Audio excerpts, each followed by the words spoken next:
Hey everyone, welcome back to a Liftoff PM product management mock interview. My name is Kevin Wei, I'm a senior PM, and today we're going to be doing a mock interview on what is your favorite product? Very common product sense PM interview question. On this video, we have Mark. Mark, do you want to give a quick intro before we jump right into the mock interview? Hi, everyone. My name is Mark Rose, and I am a product management coach, and I've been in product for years and years and years and years. You can find more about me at productbymark.com. Kevin. Great. And also for the folks who are watching at home, click the link below if you want to check out our Liftoff PM comprehensive product management interview course. This is the course that has all the lessons that you need in order to pass your PM interview. It's the same insights that I've given in my coaching, years and years of experience helping more than 90 people land their dream jobs at top startups and FAANG companies as product managers. All right, Mark, let's jump right into it. What is your favorite product? Oh, great question. Okay. My favorite product, actually by far, is the Tesla Model 3. And it's really an exceptional product, but let me tell you why. When I look at a product, I really like to look at everything it represents to the consumer. And so when I look at the Tesla Model 3, there are a number of things that are really appealing. And I'm going to go over each in a little bit of detail. So I think they do an exceptional job with hardware. I think they do an exceptional job with software. I think they do an exceptional job with design. And then I think they do some really interesting things with their business design and their cost of ownership. And there's something about their mission, which I just love. So let me talk about the product. First, on the hardware. If you've ever driven in a Tesla Model 3, you'll know that the things that make this car awesome is that it was built from the ground up as an electric car. Super low profile.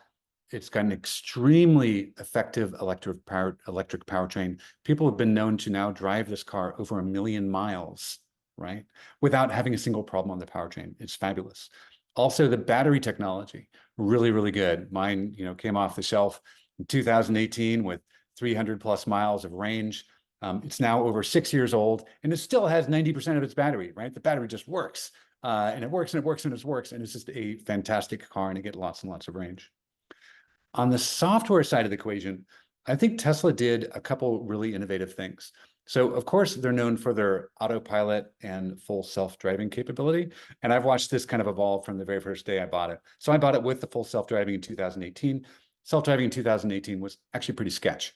But they kept on improving it and improving it and improving it. And it's actually pretty amazing how far they've gone. And I think it's just an amazing experience that you can tell your car autopilot and it'll go over highways, it'll go over freeways, it'll go curvy mountain roads. It really does some amazing things.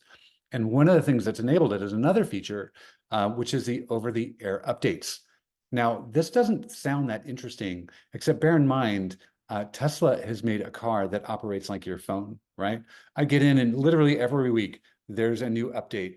And the updates are fun. They have things like fart mode. Well, actually, it's technically emissions mode. But the updates come every few weeks. There's fun, there's games, there's things that improve battery performance. Like the thing I loved out of the pack was when I first got the car, it had a 308-mile range. And literally like 2 months later, it had a software update, and now the range was 325 miles. Literally, the software made the hardware better, which is pretty amazing. And then inside, and now I'm going to talk a little bit about the design. I love what Tesla has done with their design. So certainly on the exterior, beautiful, simple, elegant, sporty car. On the interior, though, it's super minimalist, right? If you look at the car you probably have, there's like 1,000 buttons and gadgets and knobs and dials. The interior of a Tesla is Spartan, super minimalist, very few buttons, very few controls. And again, Tesla did to cars what iPhone did to BlackBerry, right? They got rid of all the buttons, and it's got this beautiful touchscreen in the middle of the car. Very easy to operate, very easy to control, very easy to clean the screen too, and it just makes it a really, really, really good design.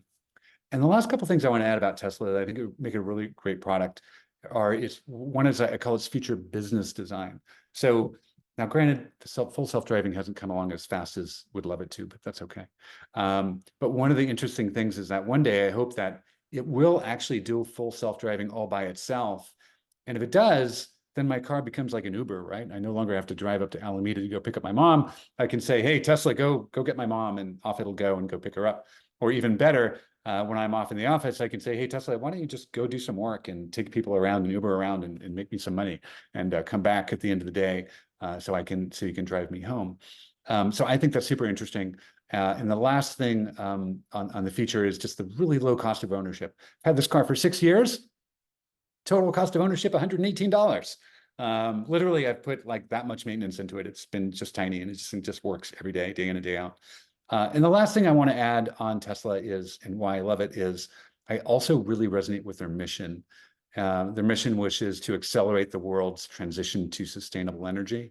I believe in that mission, and I'm really glad to support a company with an amazing product that also delivers on that mission, because I think it's a great goal. And so that's why Tesla Model 3 is my favorite product. Awesome. Thanks, Mark. So I think one of the things you did well here is you didn't just go and ramble about why Tesla is a great car. I think that's a pitfall that a lot of people in interviews they might encounter. You did a great job of breaking down hardware, software, the design, the business, as well as the mission, and going deep, going broad first, and then going deep into each one of these about why Tesla makes a great product. One question I have for you is, as an owner, was there an aha moment about, hey, like I experienced this, and you kind of touched on it when you were talking about like the over the air updates, but I was curious if this was like the aha moment, if there was something else about the car that gave you that aha moment about why Tesla was a great car. And as a follow up, is there a learning here that as a PM you would apply to your team's product?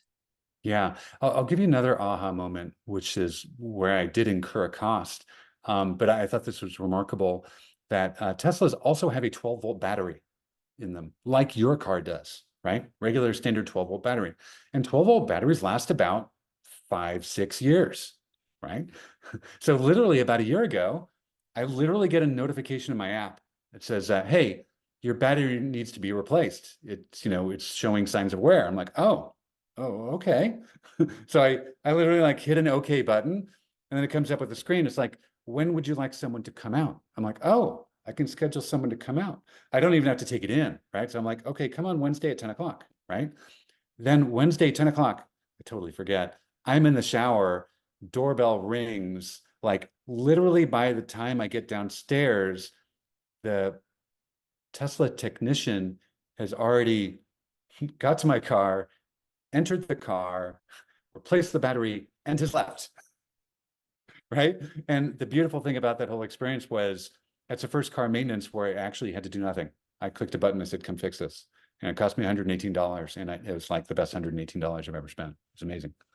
Awesome. And like what's the product learning there? Like as a PM, like is there a learning about this aha moment that you could apply to your team's product?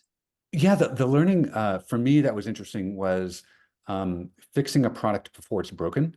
So so this is really for me like a little bit of a hardware learning as well too. Monitoring the health of a product diagnostically, and then having a recommendation to fix it, versus waiting for something to break, actually fixing it, but then actually having the resources to actually go out and fix it so the customer doesn't have to do anything, right? Think about how many other products we have in our day-to-day lives where instead of waiting for it to break, someone just shows up and says, hey, your stove has a faulty light, I'm going to replace it, and off I go, or something like that, right? Now, granted, you can see this being abused as well, but if people did this responsibly and did it well, it can make the world like a lot greater place if things weren't just breaking and fixing things, and things were just broken, fixed preemptively. Love it. Awesome. Well, thanks, Mark, for your great answer here. Another takeaway that I have here that I want to share with the viewers is that as someone who's been an interviewer in large tech companies, this is a very common question that you're going to get asked in your product sense rounds. So you're going to want to prepare your question here. This shouldn't be a curveball. And maybe like a very common follow-up question that you want to prepare for is, how would you improve it? So for the sake of time, we're not going to cover it here, but it's something that you also want to think about. We have other videos on our channel, so feel free to take a look at how you might want to go about answering, like, how would you improve it? Very common product sense question. And as someone who's been an interviewer, because it's such a common question, you also always hear the same answers all the time. And this is why I love Mark's answer, because I've actually never heard anyone say that their car is their favorite product. The most common answers that I've heard are like Spotify, YouTube, Instagram, which could be your favorite product, but I would definitely encourage you to think deeply about maybe a unique product or some product that you're truly passionate about. And I could really tell that Mark's passionate about his Tesla, so that's great. I remember I was asked this question, and the answer that I gave was my favorite product is my 3-section breakfast skillet. Like I have a skillet and it's like sectioned off in 3 areas. And I talked about how it's convenient and like all the other reasons why I loved it. And I remember when I got the offer, the recruiter specifically told me that this answer stood out because everyone else was saying, oh, Instagram or Spotify is my favorite product. So this is a very easy way for you to stand out as a interviewee. All right. Well, thanks for watching this Liftoff PM mock interview. Click the link below to access our course, our comprehensive course that's helped many people land their dream jobs as a PM. And Mark, if you want to find Mark for private coaching, he's available at productbymark.com. Thanks, everyone, and good luck with your upcoming interviews.